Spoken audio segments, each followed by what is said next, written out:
It was a gray, bone-cold morning when I stood in front of the church, clutching the sleeves of my black coat. The wind sliced through me, but I barely felt it. All around me, people were murmuring condolences, their faces drawn with polite sorrow, the kind you wear like a hat to a funeral. I nodded, smiled tightly, accepted their words like someone accepting a glass of water they didn't ask for. My mother was gone. As I stared at the closed casket inside the church, something hollow thudded in my chest. I should have cried. I should have wept like a daughter who had given up her youth for the woman lying inside that box. But all I felt was tired. Tired in a way that reached down to my very bones, to the spaces between each breath. People kept coming up to me, patting my shoulder, whispering things like, "You were such a good daughter, and she was lucky to have you." I wanted to laugh.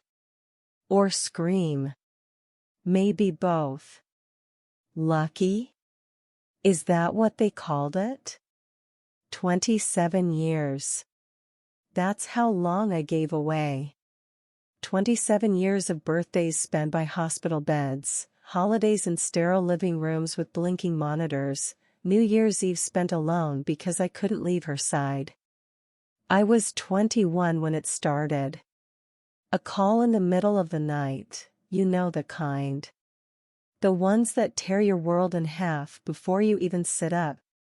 "Mom had a stroke," the nurse said. "You should come quickly." I was a junior in college then, living 2 states away, chasing a degree I once thought would build my future. Journalism. Funny, right? I thought I'd be the one chasing stories, not living one that no one would ever read. I packed my life into the back seat of my rusted Honda and drove through the night. I didn't even think twice. That's what daughters do. That's what I kept telling myself. When I arrived, she was frail and quiet, her once sharp blue eyes dulled by medication and fear. The doctors said she might not walk again. That she'd need round-the-clock care. My brother, Danny, showed up for 5 minutes, kissed her forehead, cried, promised he'd do better, and then disappeared into whatever hole he'd crawled out of. Drugs, women, shady motels, Danny always had a new demon to chase. And so, it was me. It was always me. I dropped out of school. I found a job waitressing at a local diner during the graveyard shift. I rented a tiny apartment 10 minutes from Mom's house because I couldn't afford the mortgage she had stopped paying years ago. I spent my mornings feeding her, my afternoons managing her medications, my nights cleaning, cooking, praying she'd sleep through without an emergency. It wasn't glamorous. Hell, it wasn't even noble most days. It was wiping vomit off the bathroom floor. It was crying alone in the parking lot of the pharmacy when insurance wouldn't cover another round of treatments. It was answering the same question 50 times because her memory flickered in and out like a faulty porch light. And always, always waiting for Danny to call. He never did. Except when he needed money. Then he remembered he had a sister. Then he remembered he had a mother. He'd call collect from jail cells, from hospitals, from halfway houses. "Please, sis," he'd say, voice slurring. "Just this once." And like a fool, like a puppet, I'd find a way to send him $20, $100, rent money I didn't even have to spare. I hated him for it. But I hated myself more for giving in every single time. Through all of it, I kept believing that someday, it would matter. That there would be a day, maybe a Christmas, maybe a birthday, when my mother would look at me and really see me. See all that I had given up. Instead, every time she cried, every time she called out in the middle of the night, it was always Danny's name on her lips. Never mine. Where's Danny? She'd whimper. I want my boy. Your boy's a junkie, Mom. Your boy doesn't even know you're still alive. But I never said it. I swallowed the words, packed them into the hollow spaces inside me where hope used to live. It wasn't just loneliness that hollowed me out. It was the constant waiting. Waiting for a thank you that never came. Waiting for a sign that I mattered. And as the years slid by, the early 20s, the late 20s, the early 30s, I watched my friends move on. They got married. Had children. Bought houses. Posted holiday cards with smiling faces and golden retrievers. And I stayed. I became the caretaker, the invisible daughter, the woman whose life shrank into a handful of rooms and endless nights of vigil. Some days, I hated her for it. Some days, I hated myself more for staying. When my hair began to gray at the temples, when my knees ached from climbing the stairs at midnight to check if she was breathing, I realized something no one tells you about sacrifice. It doesn't make you a hero. It makes you invisible. People love a martyr, sure, but only from a distance. Up close, you're just another cautionary tale, a sad story they tell themselves could never happen to them. The church bells rang, snapping me back to the present. Someone nudged me toward the doors. The service was starting. I walked stiffly down the aisle, alone. No husband. No children. No family except for Danny, who, surprise surprise, wasn't even there. The casket looked too small for the woman who had once towered over my world. As the priest droned on about eternal life and God's mysterious plans, I stared at the wood grain of the coffin, tracing the patterns like I could find answers hidden inside. I wondered if she were watching, if she knew what she'd done to me. If she even cared. When the service ended, I sat frozen in the pew as the others filed out, whispering and crying into tissues. I stayed until the last of them drifted into the cold morning, until only the heavy silence of the church remained.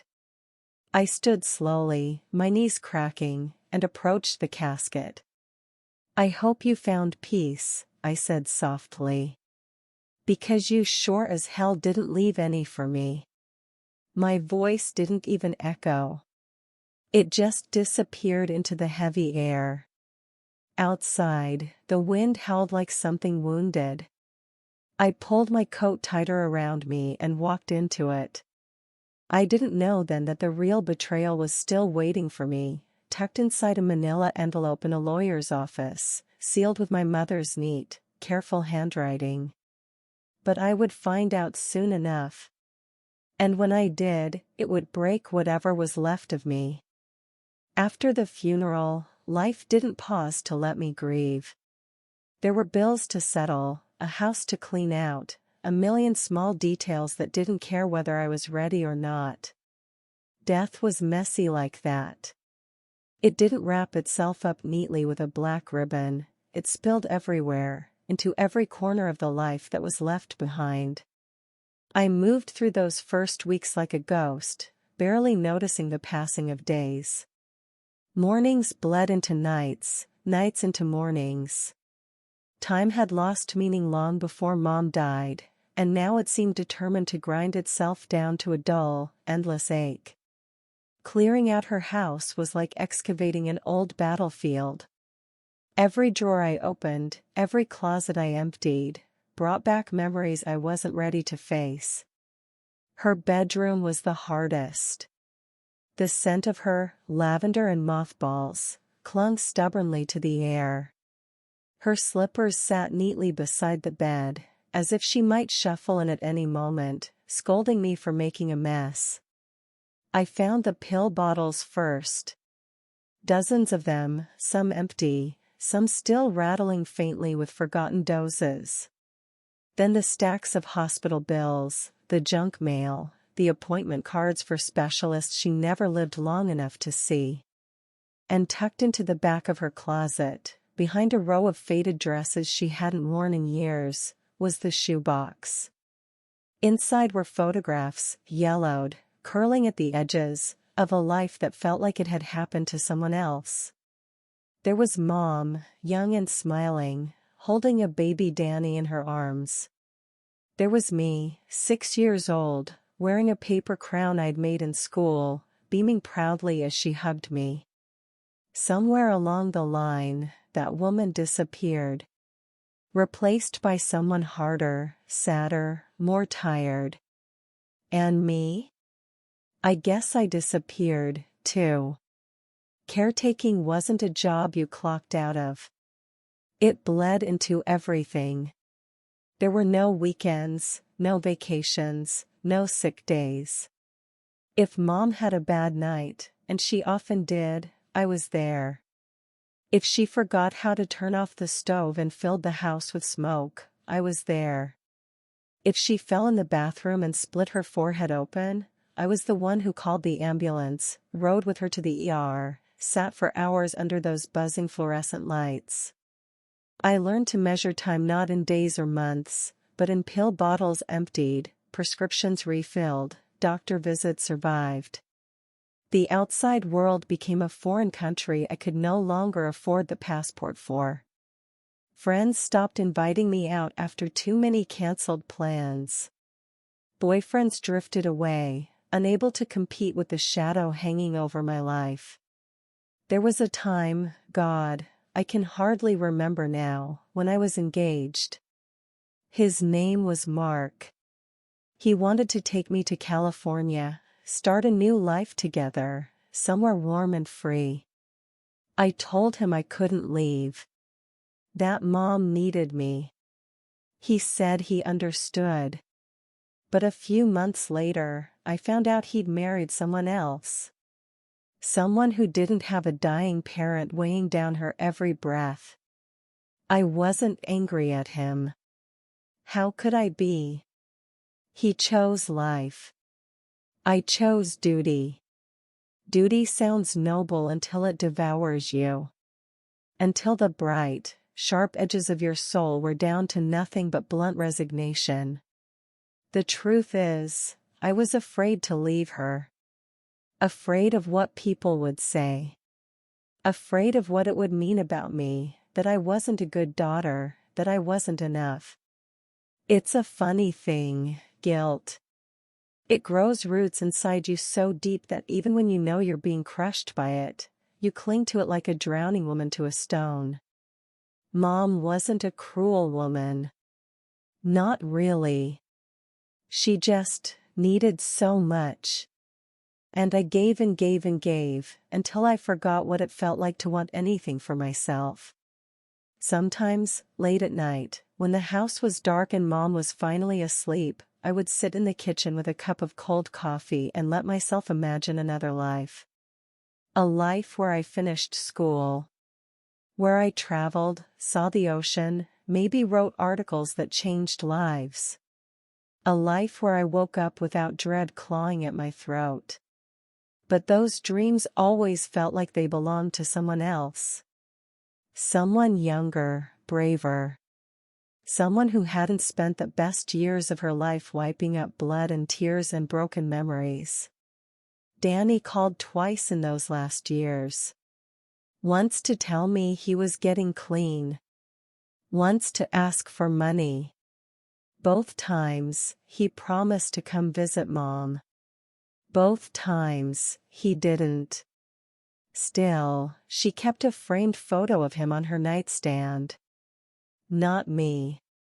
Not her caregiver, her nurse, her cook, her housekeeper. Danny.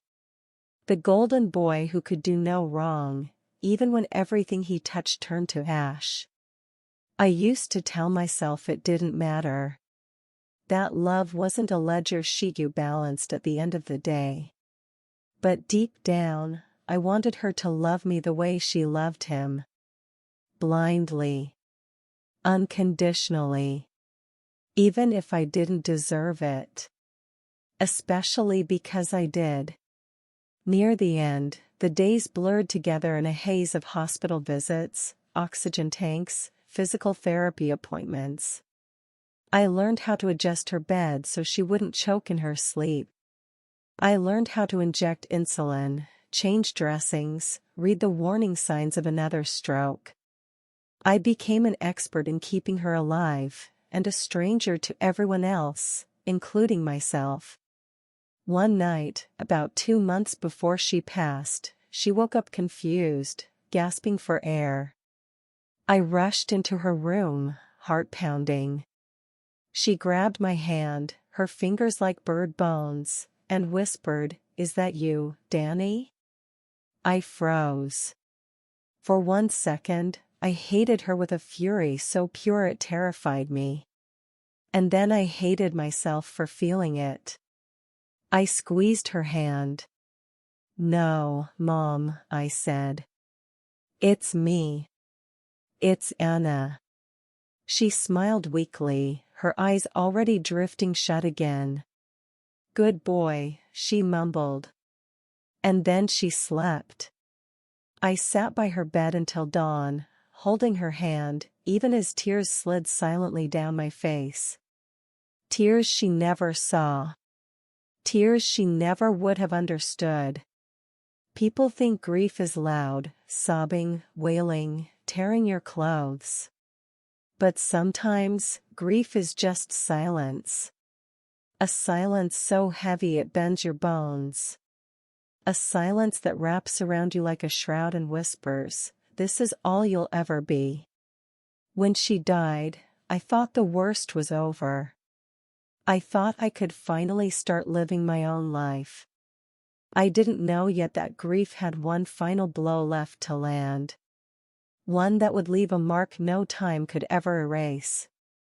But that was still waiting for me, just beyond the horizon. For now, all I could do was keep moving. One step. One breath. One impossible moment at a time.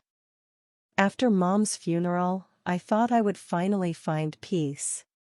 Maybe not happiness, I wasn't naive enough to hope for that, but at least a sense of closure.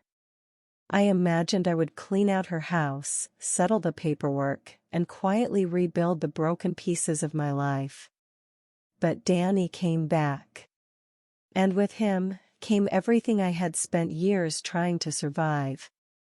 The first time I saw him again, it was 2 weeks after the funeral. I was sitting in Mom's kitchen, sorting through bank statements, when I heard the front door creak open. I froze, heart hammering against my ribs. And then, his voice, lazy and familiar. "Hey, sis. Miss me?" I turned, and there he was. Danny. Older, thinner, his once boyish face hollowed out, eyes sunken, skin sallow.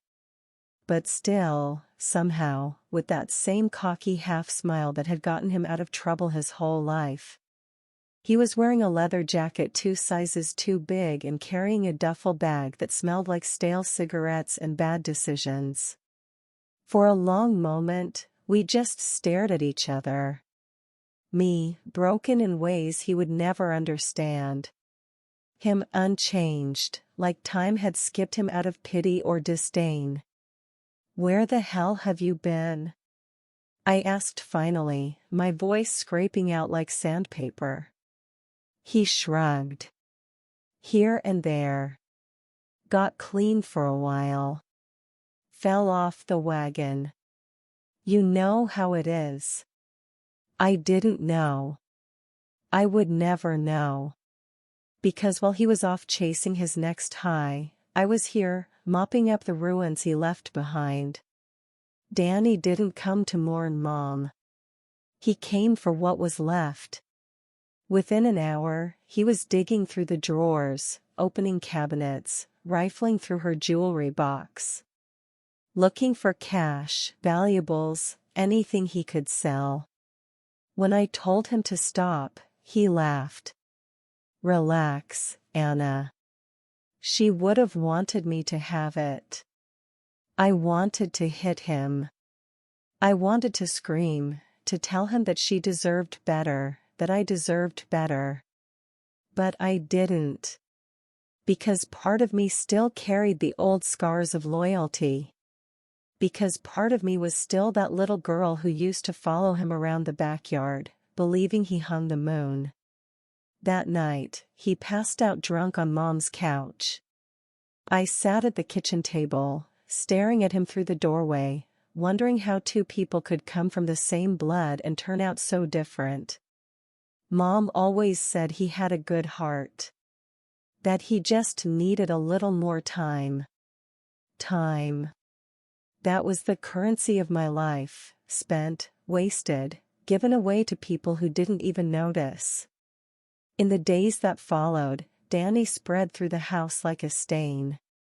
He blasted music at all hours, smoked God knows what on the back porch, brought strangers home like it was some kind of rotting frat house. I tried to reason with him. Tried to remind him that this wasn't his home. He just grinned, clapped me on the shoulder, and said, "Lighten up, sis. We're family." Family. That word tasted like poison now. One afternoon, I found him in Mom's room. He was sitting on the floor, tears streaming down his face, clutching one of her sweaters to his chest. For a moment, my heart softened. Maybe he did miss her. Maybe there was still some broken, desperate piece of him that loved her. I knelt down beside him. "I miss her too," I said quietly. He looked up at me, his eyes wild and glassy. "She loved me best, you know." The words hit like a slap. Before I could answer, he kept going, voice rising, spilling anger and grief like a dam breaking.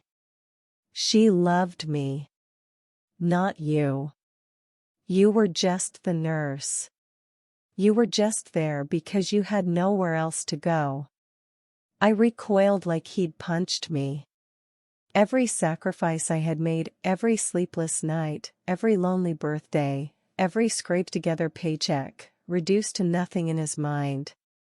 Just a nurse. Just a prisoner. Just an afterthought. After that, I stopped trying to reach him. I stayed out of his way, focused on clearing the house, selling off what little we could. I just wanted it over with. I wanted to wash my hands of this life and never look back. But life had other plans. The letter from the lawyer arrived in a thick, cream-colored envelope, hand-delivered by a courier who barely looked me in the eye. Inside, among the legal jargon and notarized signatures, was the will. Mom's final wishes. Her last, irrevocable truth. She left everything to Danny. The house. The savings account. The life insurance policy she had quietly taken out 10 years ago. Everything. To Danny. To the addict who had abandoned her, betrayed her, broken her heart more times than I could count. And me? I got a ring. A simple gold band she used to wear when she was young, back when life still sparkled in her eyes. No letter. No explanation. No apology. Just a ring. And a lifetime of ashes. I don't remember standing up. I don't remember walking out of the lawyer's office. I only remember the sound of my own breathing, shallow and ragged, as I stumbled into the bright afternoon sun. It felt like drowning. It felt like being buried alive under the weight of everything I had lost, everything I had given for nothing. Danny didn't even bother to pretend sympathy. When I told him about the will, he smirked and said, "Guess she knew who really needed it." Then he packed up what he could sell and left without another word. No thank you. No goodbye. Just gone. Just like always. I spent that night sitting on the floor of my empty apartment, the ring clutched in my fist, staring out at a world I no longer recognized. I had nothing. No money. No family. No future. Just a hollow body and a heart full of broken promises. I thought about Mom. About the girl I used to be. About all the years I had given away like pennies tossed into a wishing well, waiting for a miracle that never came. And somewhere, deep inside the ruins of myself, a small, hard voice whispered, "Never again." The lawyer's office was colder than the outside air. It smelled like dust and old paper, the kind of smell that sinks into your clothes, into your skin, and lingers long after you've left. I sat stiffly in the leather chair across from the polished oak desk, my hands folded neatly in my lap like a schoolgirl waiting to be scolded. The lawyer, a thin man with a thin voice to match, shuffled through the papers without meeting my eyes. He had done this 1,000 times before. For him, it was just another Wednesday. For me, it was the day my life cracked clean down the middle. Per the instructions of the deceased, he said, clearing his throat, the estate will be transferred in full to her son, Daniel Jacobs. His words slid out smooth and clinical, like a surgeon describing how he was about to cut out my heart. And to her daughter, Anna Jacobs, he continued, almost as an afterthought, she bequeaths her gold ring, with all the sentimental value therein. That was it. That was all. No mention of the years I had spent by her side. No acknowledgement of the life I had surrendered piece by piece to keep hers going. No recognition. No gratitude. Not even a goddamn thank you. Just a ring. A leftover. A trinket. I stared at him, waiting for some mistake to reveal itself. Waiting for him to say there had been an error, a missing page, a misprint. But he only looked at me with the exhausted patience of a man who had seen too many broken hearts to bother caring about one more. He slid a small, velvet box across the desk toward me. I didn't reach for it. I couldn't. My hands refused to move, frozen by the weight of everything that moment meant. The lawyer coughed politely. Would you like a few minutes alone? I shook my head. What was the point? There was no fixing this. No undoing it. The wound had already been carved deep and clean. I left the office without saying another word. Outside, the world blazed bright and indifferent. Cars honked. People laughed. Somewhere nearby, a dog barked. Life marched on, oblivious to the way mine had just collapsed into rubble. I stood on the sidewalk, the velvet box heavy in my pocket, and tried to remember how to breathe. In the weeks that followed, I moved through the motions like a marionette with fraying strings. I sold off what little was left that Danny hadn't already pawned or trashed. I packed up the remnants of my life into battered cardboard boxes. I closed the doors to the house I had spent the best years of my life in, listening to the echo of my own footsteps in rooms that no longer belonged to me. Danny didn't bother to say goodbye. He barely even showed up for the paperwork. Just signed where they told him to, pocketed the keys, and vanished again. I found a one-bedroom apartment on the other side of town, a cramped, peeling place that smelled of mildew and regret. The walls were thin. The neighbors were loud. The ceiling leaked when it rained. But it was mine. In a way the house had never really been. Not since the day Mom decided that loving Danny was more important than seeing me. Some nights, I would sit at the tiny kitchen table, the gold ring lying in front of me like an accusation. I would spin it slowly across the surface, watching it wobble and fall, again and again. Sometimes, I thought about pawning it. Trading it for a handful of dollars and a clean break. But I never could. It was the only proof left that I had once belonged somewhere, even if that place had never truly wanted me. Grief is strange. It doesn't move in straight lines. It loops and coils and doubles back, catching you off guard just when you think you've outrun it. One night, after another endless shift at the diner, I found myself standing outside the old house. The porch light was off. The curtains drawn. It looked smaller than I remembered. Older. Lonelier. Like it was missing something essential, or maybe someone. I stood there for a long time, letting the memories wash over me. The Christmas mornings. The birthday cakes. The nights spent holding Mom's hand through another fever. All of it. All of it, gone. I didn't knock. I didn't go in. I turned away and walked back into the darkness, the cold biting at my cheeks. I told myself it was closure. That it was over. That I could finally let go. But the truth was simpler and sadder. There was nothing left to hold on to. Only ashes. Only empty rooms. Only the quiet, gnawing knowledge that sometimes, love isn't enough.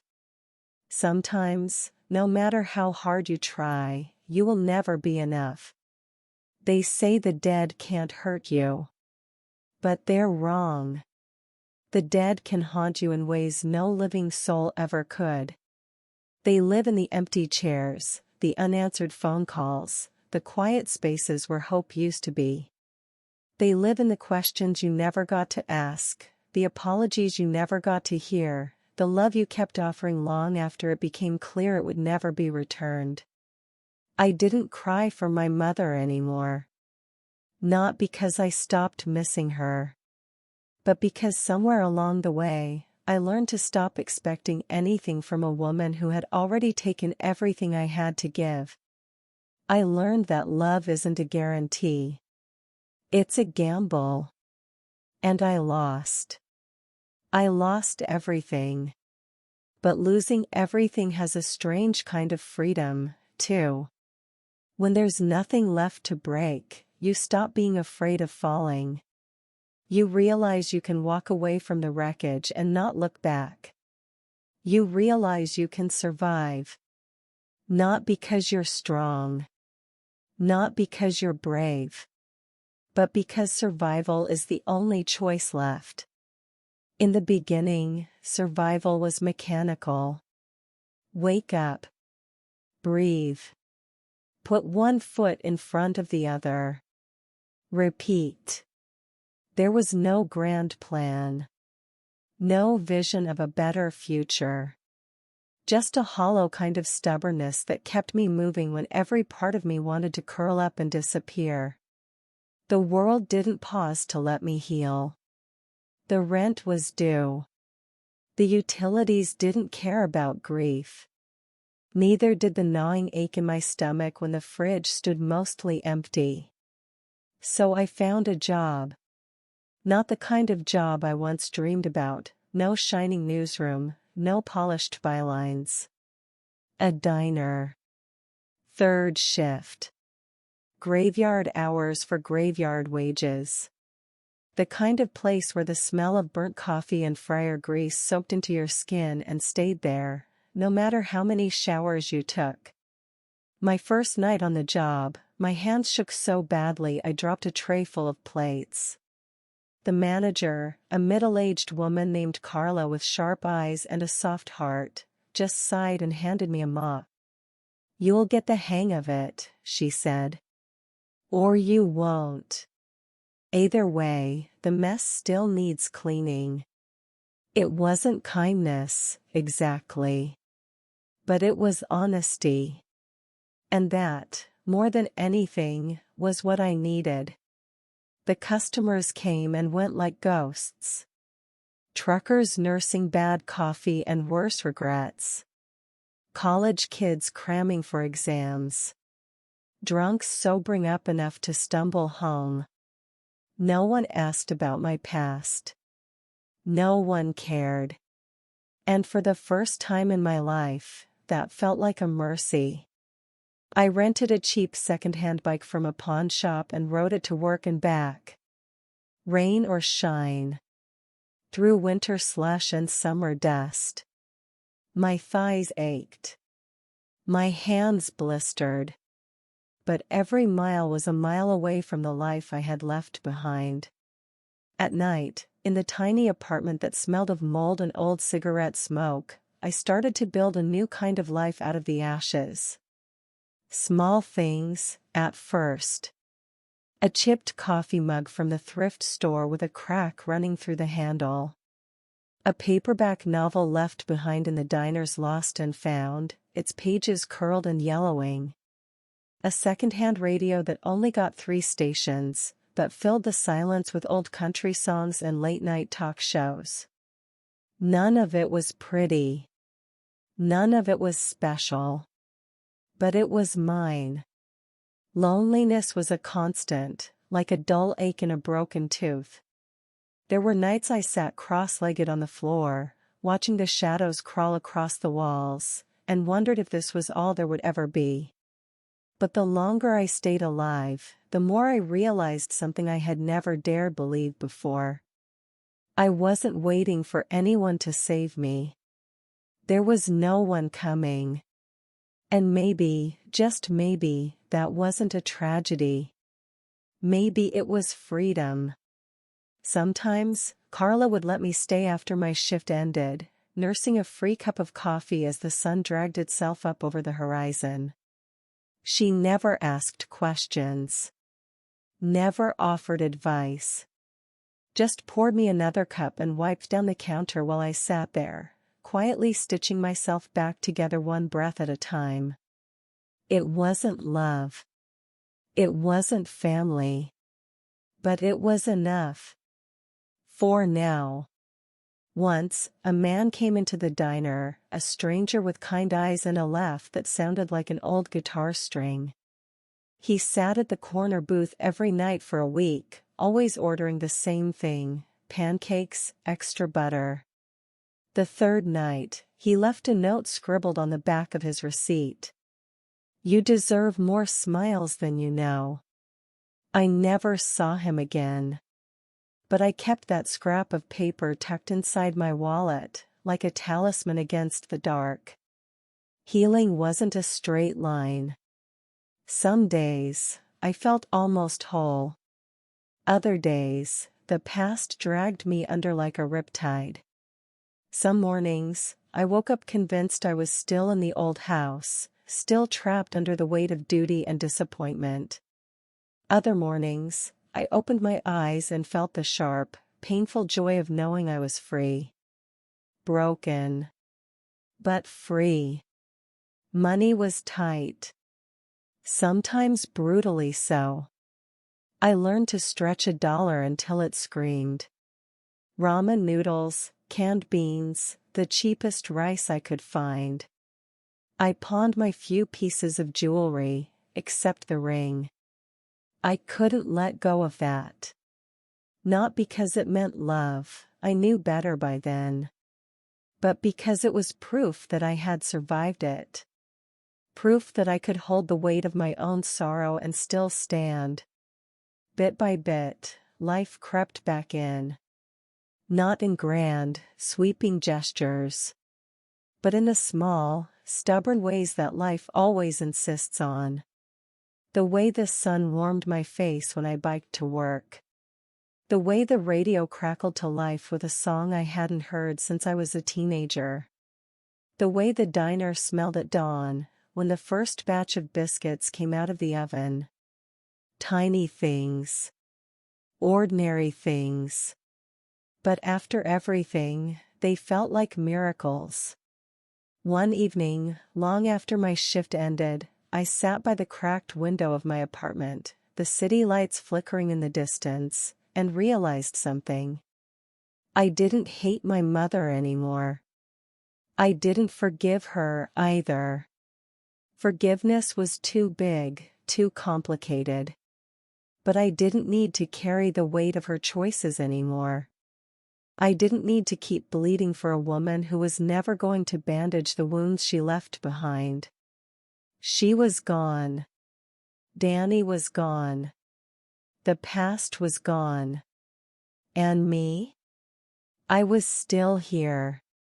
Still breathing. Still standing. Still learning, every single day, how to want something more. I didn't know what the future would look like. It was still too blurry, too far away. But for the first time in longer than I could remember, I wanted to find out. I wanted to see what could happen if I built a life with no one else's expectations weighing me down. A life that was messy and small and beautifully, stubbornly mine. Freedom doesn't come like a thunderclap. It doesn't announce itself with fireworks or marching bands. It comes slowly. Quietly. Like a door left ajar in a room you thought was locked forever. It started with a flyer tacked to the bulletin board at the diner. Community college enrollment, spring semester now open. A flimsy piece of paper, half torn at the edges, fluttering against the corkboard every time someone walked past. I don't know what made me stop that night, wiping down the counter with a stained rag in my hand.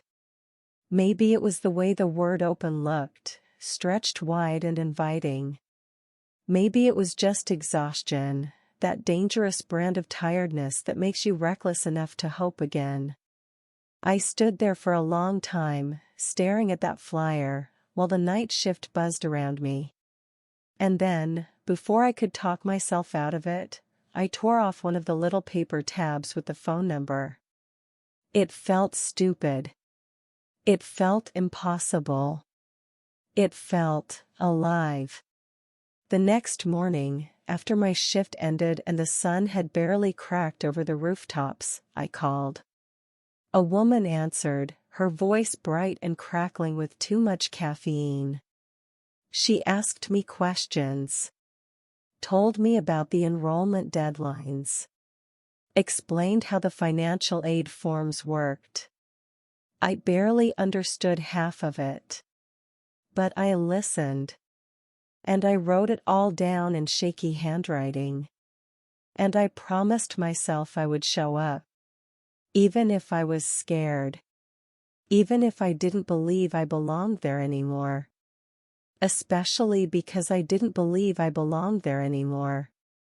The first day of classes, I almost didn't go. I stood outside the campus building, clutching a backpack I bought secondhand for $8, heart hammering so loudly I was sure people could hear it. The students looked so young. So fearless. Their laughter rang out like a language I had forgotten how to speak. For a moment, I thought about turning around, getting back on my bike, pedaling back to my little apartment where no one expected anything from me. But then I remembered the years I had already lost. The years I had handed over without a fight. And I realized I didn't owe my fear another second. I tightened the straps on my backpack. Took a breath that rattled in my chest. And walked through the door. It wasn't easy. I was older than almost everyone in the room. I didn't know how to work half the online portals. I got lost trying to find my classes.